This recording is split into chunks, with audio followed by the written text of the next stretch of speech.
За уулуурхаан бүтээгдэхүүний биржийн тухай хууль энэ дээр жоохон түүх ярих хэрэгтэй. За энэ хууль 2022 оны 12 сарын 23-нд батлагдчихсэн. Та бүхэн санаж байгаа бол 2022 оны 12 сард маш олон залуучууд Сүхбаатарын талбай дээр гараад хас 30 хэмээн градусанд нүцгэн жагсчихсэн шүү. Нүүрсний хулгайтаа тэмцэх. Тэр нүүрсний хулгайтаа тэмцэх шийдэл нь өөрөө энэ уулуурхаан бүтээгдэхүүний биржийн тухай байсан. 8 жил гацаад явдггүй хууль 2-7 хоногийн дотор батлагдчихсэн. За миний хувьд өөрөө дизайнер ажиллаж байхдаа энэ хуулийг улсын хурал дээр яг асуултанд нь хариулаад тухайн үед ингэж батлуулж ирсэн. За энэ хууль тэгээ хэр үр дүнтэй болсон юм бэ? 2023 оноос 2025 оны 2 сарын тоогоор 16.9 их найд төгрөгийн арилжаа хийгдсэн байна. 16.9 их найд төгрөгийн арилжаа. Тэр бирж дээр зарагдсан бүтээгдэхүүнүүдийн анхны үн мөн одоо арилжаалагдсан үнийн зөрүүгөөс 1.3 их найд төгрөгийн нэмэлт орлого олсон байна. Тэгэхээр ер нь бол энэ хууль маш амжилттай явсан. Нүүрсний хулгайтаа тэмцсэн гол шийдэл энэ өөрөө байсан. Тэгээ өнөөдөр ингээд нэмэлт өөрчлөлт орж ирж байна. Энэ дээр олон маш том асуудалтай зүйлүүд байна ш. Дараагийн нүүрсний хулгай гаргаж ирэх орон зай энэ хуулийн өөрчлөлтөөр орж ирж байгаа гэдгийг сануул. За, ийм асуулт байна тугаан сайд. Энэ дээр ийм маш ноцтой хідэн зүйл байна. За, биржээр арилжаалагдсан гэрээн дээр гэрээний үнийг нэмэлт өөрчлөлтөөр оруулах орон зайг нэгжэн штэ. Нэгэнд биржээр арилжаалсан бол тэр гэрээг өөрчилж болдгүй шүү дээ. Энд чинь бид нар дэлхий дээр байхгүй зүйл хийх гэдэг шүү та.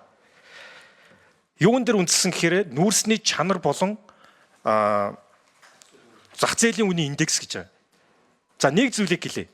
Эрдэнэс 5 толгой нүүрс анх 2010 оноос зарагдсан үеэсээ эхлээд чанарын асуудал дандаа дагуулж ирсэн. Тэгэхээр чанарын одоо нэгсэнтэй зөрчил гаргаад дураараа одоо нэмэлтээр гэрээний үн өөрчилдөг ийм асуудал руу орох чинь шүү. За энэ бол яг дараагийн том хулгай болж гарч ирэх чинь. За тэгээд энэ нэмэлт өөрчлөлт яг үнийг хэлэхэд би өөрөө хуулийн дээр ажиллаж байсан учраас хэлж байна. Энэ дээр бол маш шүүмжлэлтэй хандж байна. Энэ айгүй дутуу хийсэн хууль байна. Та нар хараараа 16-гийн 4-5 аргачлал байршил батлана. Хэн батлах гэдэг юм? Засгийн газар батлах гэдэг юм уу? Эсвэл Эрдэнэс 5 толгой батлах гэдэг юм уу? Хэн батлах нь ойлгомжгүй зүгээр батална гэдэг хууль оруулж ирж байгаа. Энэ чи ганцхан энгийн үйлдвэрүүд шүү дээ. За хамгийн гол асуудал энэ дээр байна. 14-ийн 1 дээр энэ хуулийн яг энэ одоо үндслэлтэй энэ хуулийн яг амин сүнсийг энэ дээр өөрчилж байна л та. Олон улсын худалдааны танхимаас гаргасан худалдааны бараа хүргэлтийн байршилтаа уялдуулж тогтооно. За энэ бол юу гэсэн үг вэ гэхээр ам нөхцөлийг нээж ийна гэсэн хуулийн гаргалгаа болж. Эрдэнэс 5 толгойн нүүрсний хулгай юунаас гарсан гэж ам нөхцөлтэй байсан шүү дээ.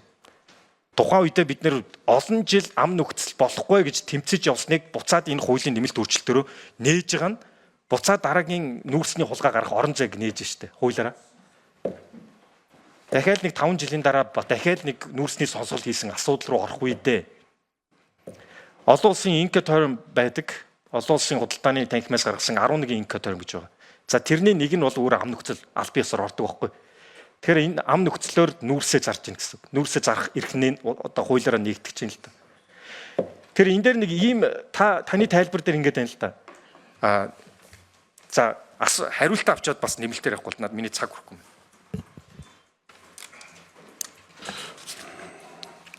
За 3 номер тугаан сод хариулъя. Ам нөхцөл гэж ам гэж юу яриад.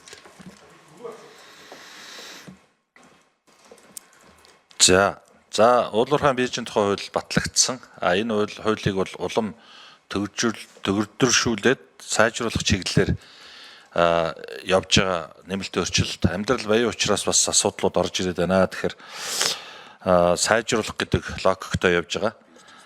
За биржээр бол одоо буцах, биржээр арилжаалахгүй байх энэ төр гэдэг асуудлууд бол байхгүй гэдгийг хэлье.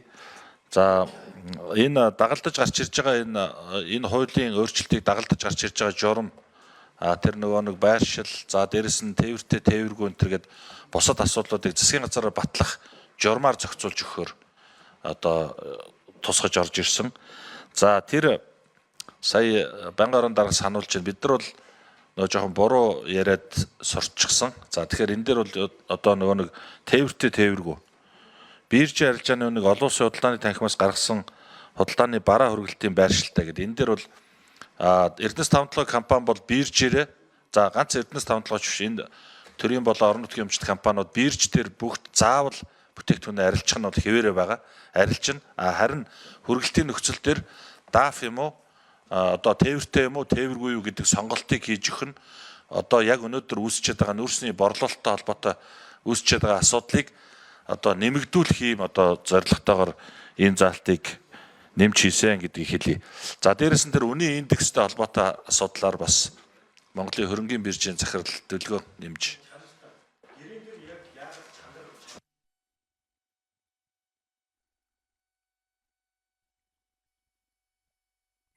За микрофонгүй ярихгүй 5 номер хөргөжлүүлж хариулъя. Энэ бусад энэ ажлын хэсгийн гишүүд идэвхтэй ажиллаарай. Хариултан дээр 5. Нэг.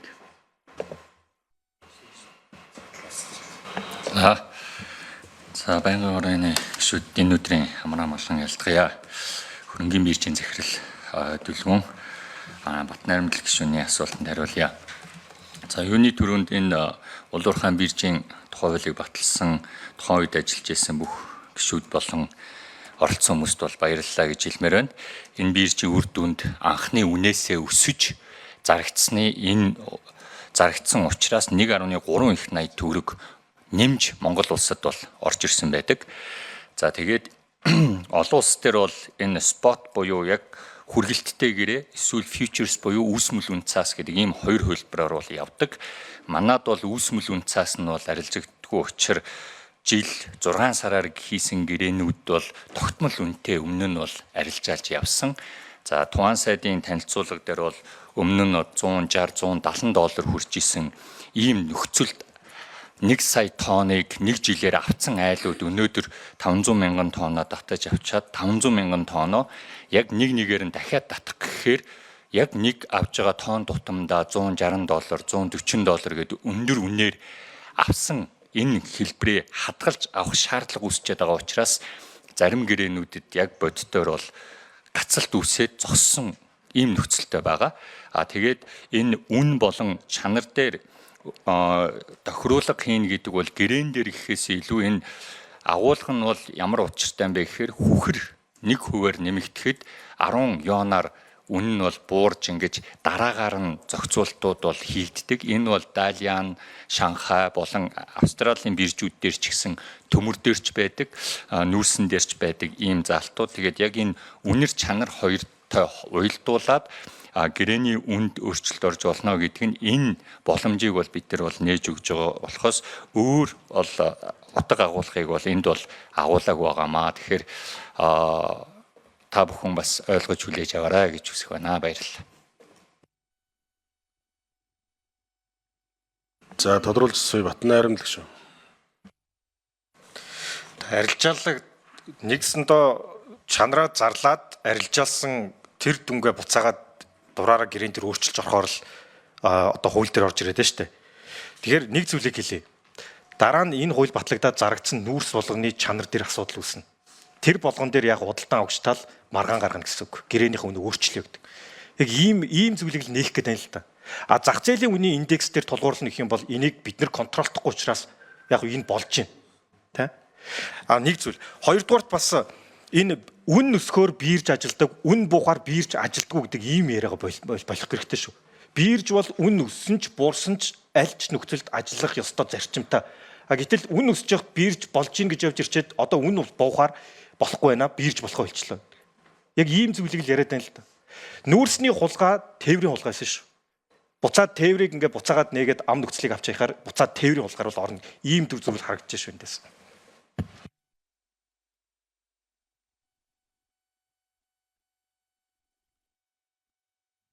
За 3 номер Туан сайд. За энэ бол үнэ. Яагаад ийм хууль оруулж ирж байгаа гэхээр мэдээж Монгол улсын одоо төсвийн болон Монголд орж ирж байгаа орлогын маш өндөр хувь энэ уул уурхайн салбараас хамаардаг. Ялангуяа нүүрснээс. Тэгээ энэ дээр энэ биржээр арилжаалагдж байгаа бүтээгдэхүүнүүдийн маань үн унаад борлуулалт муудаад ингээд гацалт үүсчихэд байгаа. Өнөөдөр бид нар энийг зайлшгүй л оруулж ирж байгаа. Тэгээд одоо сайжруулах байдлаар оруулж ирж байгаа. За дээрэс нь энэ үнэн дээр бол энэ индексжүүлдэг практик бол байгаа. Гэхдээ энэ дээр нөгөө сая таны хэлсэн чинь бол үнэн. Нөгөө зах зээлийн үнэ одоо голчлон бодож индексжүүлэх асуудал байгаа. Тэгэхээр өнөөдөр бодиттойгоор манай бирж дээр ийм асуудал биржээр борлуулсан нүүрсэн дээр ийм асуудал үүсчихэд байгаа. Үн бараг одоо 44%-аар үн унчаад байгаа. Нөгөө 44%-ийн өндөр байх үед авсан аж ахуй нэгжүүд нүүрснийхаа татаа авалтыг буюу одоо тэнд буулгах талбайгаа оруулж өгөхгүй ингээд манайхаас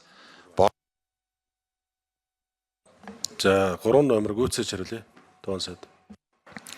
гарч чадахгүй байгаа асуудал бол байгаа. Тэгэхээр энэ чанартай холбоотой зүйл дээр бол тантай бас санал өгөн дараа нь гарч ирэх асуудлууд бол нэлээд яригдах бах. Хэрвээ зах зээлийн үнэтэй холбоотой асуудал бол яалчгүй гарч ирээд байна. Тэгээ бид нар бас энэ үнийг баримтлаад үн бууж байгаа үед нь индексжүүлээд бууруулад явахгүй бол борлуулалт байхгүй, татаа авалт байхгүй таг зогсож байгаа. Нэмэгдэж байгаа үед ч гэсэн бас индексжүүлээд нэмээд явбал бид нар нэг зарцаа одоо өссөн юм чинь тэр үед нь зарах байсан юм а гэдэг ийм зүйлээс одоо сэргийлэх юм боломж бүрдэх юм а.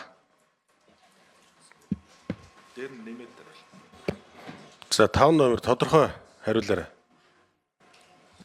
За Бат Наримдал гишүүнтэй 100% санал нэг байна. Үн унсан ч биржээр явдаг, үн өссөн ч биржээр явдаг. Энэ тогтолцоог бүрдүүлэхийн төлөө өнөөдөр хөнгөн бирж бол ажиллаж байна. За тэгээд олон улсад яадаг вэ гэхээр спот маркет буюу хүргэлттэй зах зээл байдаг. Нэмээд ирээдүйн 6 сарын дараа, 12 сарын дараа үн яаж өөрчлөхийг нь одоо хежинг буюу эрсдлийг хамгаалдаг, бууруулдаг деривативс буюу үн цаасны зах зээл бас байдаг. Би нөгөө сая үнэтэй холбоотой, индекстэй холбоотой, чанартай холбоотой энэ тохируулгыг бол тэгэхээр ийм зохицуулт байдаг. Манайх бол одоо дараа жилээс бол үүсмэл үн цаасыг оруулаад ирэх юм бол дахиж бол энэ хүндрэлтэй асуудлууд бол үүсэхэргүй. Наан нь яах аргагүй энэ тохируулгын механизмыг оруулж өгөхгүй бол өндөр үнээр авсан айлууд бол гацааттай байгаа. Хэрвээ нүүрсний үн 44%-аар нэмэгдсэн бол ямар нэг байдлаар бол ямар ч гомдол гарахгүй бол явах байсан гэдгийг бас хэлмээр байна. Баярлалаа.